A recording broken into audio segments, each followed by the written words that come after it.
आप सभी नारायण भक्तों को मेरा प्यार भरा राम राम। आज मैं आप सभी को देवशयनी एकादशी की कथा सुनाने जा रही हूँ। आज से हमारे देव पूरे 4 महीने के लिए सो जाएंगे। तो इसकी कथा इस प्रकार है। इसी एकादशी को देवशयनी एकादशी भी कहते हैं। चतुर्मास का व्रत इसी एकादशी से प्रारंभ होता है। कुंती पुत्र युधिष्ठिर बोले, हे भगवान, देवशयनी का व्रत कैसे किया जाता है? तब श्री कृष्ण बोले कि हे राजन, अब भगवान विष्णु के शयन व्रत और चतुर्मास व्रत की कथा कहता हूँ, आप ध्यानपूर्वक सुनिए। जब सूर्य कर्क राशि में आता है तब भगवान शयन करते हैं, और जब तुला राशि में आता है तब भगवान सोकर उठते हैं।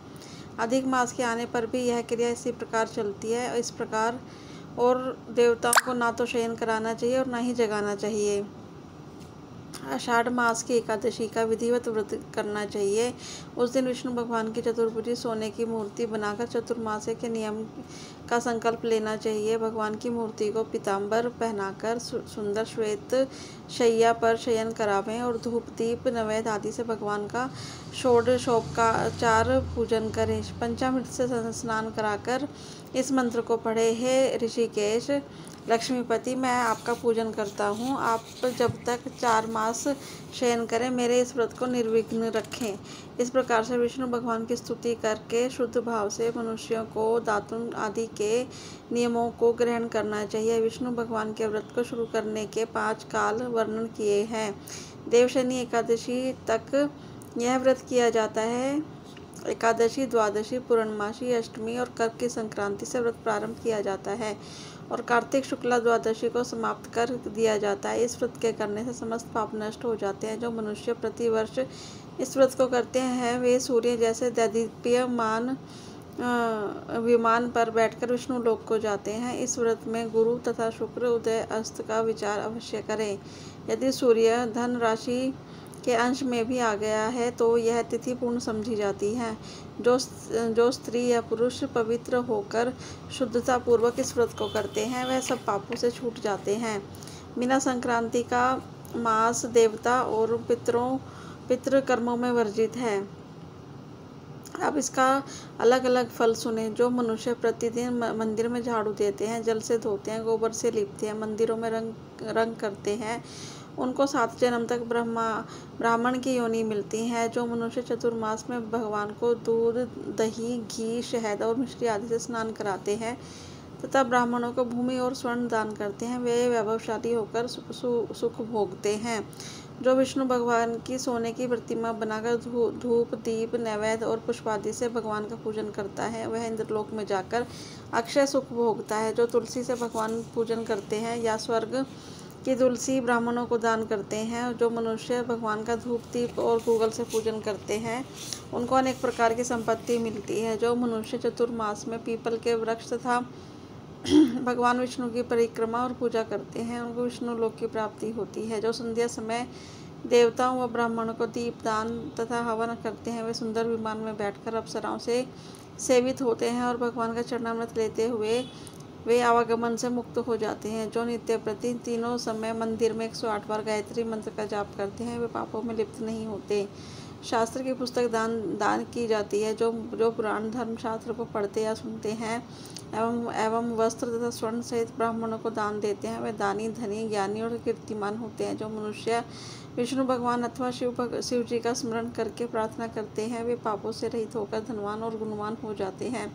जो नित्य क्रम के पश्चात सूर्य को अर्घ्य देते हैं तथा व्रत की समाप्ति पर स्वर्ण लाल वस्त्र को दान करते हैं, वे आरोग्यता, पूर्ण दीर्घायु तथा कीर्ति, धन और बल पाते हैं। चतुर्मास में जो मनुष्य गायत्री मंत्र द्वारा तिल से होम करते हैं और समाप्ति पर दान करते हैं, उनके समस्त पाप नष्ट होकर निरोग शरीर मिलता है तथा सुपात्र संतान मिलती है। जो मनुष्य अन्न से हवन करते हैं और समाप्त हो जाने पर घी, घड़ा और वस्त्रों का दान करते हैं, वे ऐश्वर्यशाली होकर ब्रह्मा के समान भोग भोगते हैं और उनके शत्रुओं का विनाश हो जाता है। जो पीपल का पूजन करते हैं तथा अंत में स्वर्ण सहित वस्त्रों का दान करते हैं, वे सब पापों से छूटकर भगवान के भक्त हो जाते हैं। जो मनुष्य तुलसी जी धारण करते हैं तथा अंत में विष्णु भगवान के निमित्त ब्राह्मणों को दान करते हैं, वे विष्णु लोक को प्राप्त होते हैं। जो मनुष्य चतुर्मास में भगवान के शयन के उपरांत उनके मस्तक पर नित्य प्रति दूर्वा चढ़ाते हैं, और अंत में स्वर्ण की दुर्वा का दान करते हैं, वे भी वैकुंठ लोक को जाते हैं। और जो दान करते हुए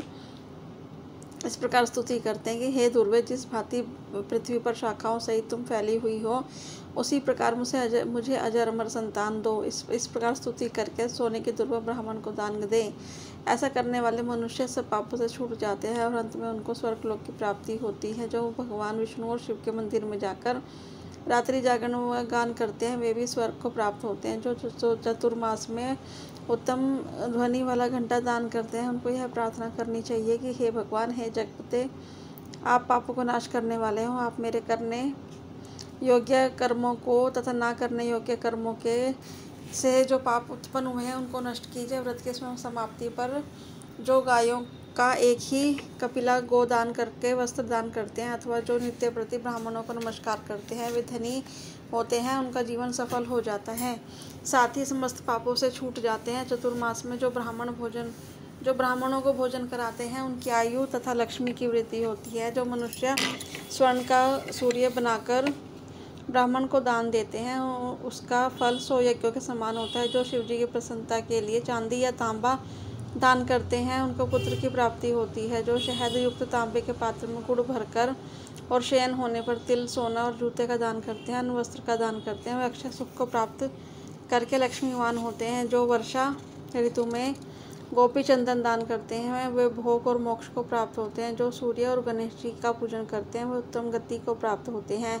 जो चतुर्मास में भगवान का हवन करते हैं और शक्कर दान करते हैं, साथ ही उद्यापन करते हैं, उनके समस्त पाप नष्ट हो जाते हैं और उनको कीर्तिमान पुत्र की प्राप्ति होती है। उद्यापन की विधि यह है: 4 फल या 8 फल वाले तांबे के 8 पात्र और 48 फल के 1 तांबे के पात्र में शक्कर भरकर वस्त्र, फल, दक्षिणा सहित ब्राह्मण को दान करें। हे कुंती पुत्र, चतुर्मास करने वाले मनुष्य गंधर्व विद्या में निपुण और स्त्रियों का परम प्रिय होता है। जो मनुष्य चतुर्मास्य व्रत में ब्राह्मणों को फल, शाक आदि देते हैं, सुख और राजयोगी होते हैं। जो मनुष्य इस व्रत में प्रतिदिन सौंठ, मिर्च, पीपल, वस्त्र और दक्षिणा सहित दान करते हैं और अंत में सोने की सौंठ, मिर्च आदि दान करते हैं, वे 100 वर्ष तक जीवित रहकर अंत में स्वर्ग को जाते हैं। जो मनुष्य बुद्धिमान ब्राह्मण को मोती दान करते हैं, वे कीर्ति को प्राप्त होते हैं। जो मनुष्य इस व्रत में तंबाकू का दान करते हैं या पीना छोड़ देते हैं और अंत में लाल वस्त्र ब्राह्मण को दान करते हैं, वे अगले जन्म में सौंदर्यशाली, निरोग, बुद्धिमान, भाग्यवान तथा सुंदर वाणी बोलने वाले बनते हैं। तंबाकू के दान से देवता प्रसन्न होकर अनंत धन देते हैं। जो स्त्री पुरुष इस व्रत में लक्ष्मी जी और पार्वती जी को प्रसन्न करने के लिए हल्दी का दान करते हैं, वे अंत में चांदी के पात्र में हल्दी रखकर देते हैं। ऐसी स्त्रियां पति के साथ और पति अपनी पत्नियों के साथ सुख भोगते हैं तथा सौभाग्य, अक्षय धन व सुपात्र संतान मिलती है। साथ ही वे देवताओं से भी पूजित होते हैं। जो शिव पार्वती जी की प्रसन्नता के लिए ब्राह्मण, स्त्री तथा पुरुष पूजन कर दक्षिणा, वस्त्र और स्वर्ण दान करते हैं और आरंभ में शिव जी की प्रतिमा बनाकर दान करते हैं, बैल दान करते हैं, उन्हें संपत्ति और कीर्ति दोनों प्राप्त होते हैं।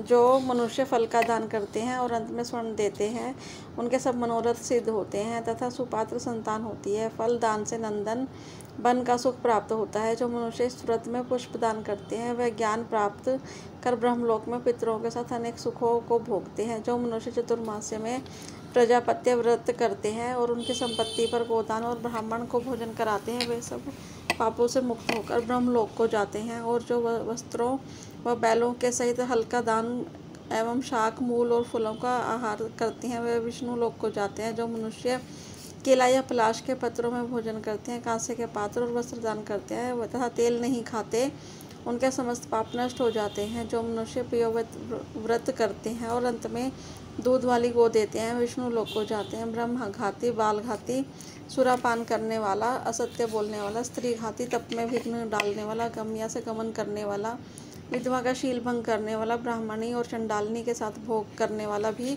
चतुर्मास्य व्रत के प्रभाव से पाप मुक्त हो जाता है। चतुर्मास्य व्रत के अंत में 64 फल, कांसे का पात्र और वस्त्रों और आभूषणों के साथ गौ और बछड़ा दान करना चाहिए। जो मनुष्य भूमि को गोबर से शुद्ध करके भगवान का स्मरण करते हैं, वे धार्मिक राजा होते हैं। उनके संतान भी सुपात्र होती है। किसी शत्रु का भय नहीं होता और अंत में स्वर्ग लोक को जाते हैं। बैल का दान करने से षट्रस भोजन मिलते हैं। चतुर्मास्य व्रत में जो नित्य प्रति जागरण करते हैं तथा अंत में ब्राह्मण को भोजन कराते हैं, उन्हें शिवलोक की प्राप्ति होती है। जो एक समय भोजन करते हैं भगवान के शयन करने पर भूमि पर सोते हैं, मैथुन नहीं करते, वे लोक में यशस्वी मान होकर अंत में स्वर्ग को जाते हैं। जो सपरिवार चावल या जौ का भोजन करते हैं और तेल नहीं लगाते, अंत में कांसे या मिट्टी के पात्र में तेल भरकर दान करते हैं अथवा शाक नहीं खाते, अंत में चांदी के पात्र को वस्त्र में लपेटकर या 10 प्रकार के शाकों से भरकर वेद पाठी ब्राह्मण को दे देते हैं, वे सब शिवलोक में जाकर कीर्तिमान होते हैं। इस व्रत में जो इंद्रियों का दमन करते हैं उसे अश्वमेध यज्ञ का फल मिलता है। श्रावण में शाक, भादव में दही, आश्विन में दूध और कार्तिक में दाल का त्याग करने वाले निरोग व स्वस्थ रहते हैं। जो मीठा, खट्टा, कड़वा पदार्थ त्याग करते हैं वे समस्त दुर्गुणों से मुक्त हो जाते हैं। भगवान का स्मरण करने वाले स्वर्ग को जाते हैं। जो चंद्रायन आदि व्रत करते हैं और एकमात्र दूध का ही भोजन करते हैं, वे ब्रह्मलोक को जाते हैं। उनका वंश प्रलय काल तक रहता है। जिस दिन भगवान उठते हैं, सुपात्र ब्राह्मणों को वस्त्रों का दान तथा भोजन कराना चाहिए। कुपात्र को दान देने वाला और लेने वाला दोनों नरकगामी होते हैं। ये कथा यहीं समाप्त होती है।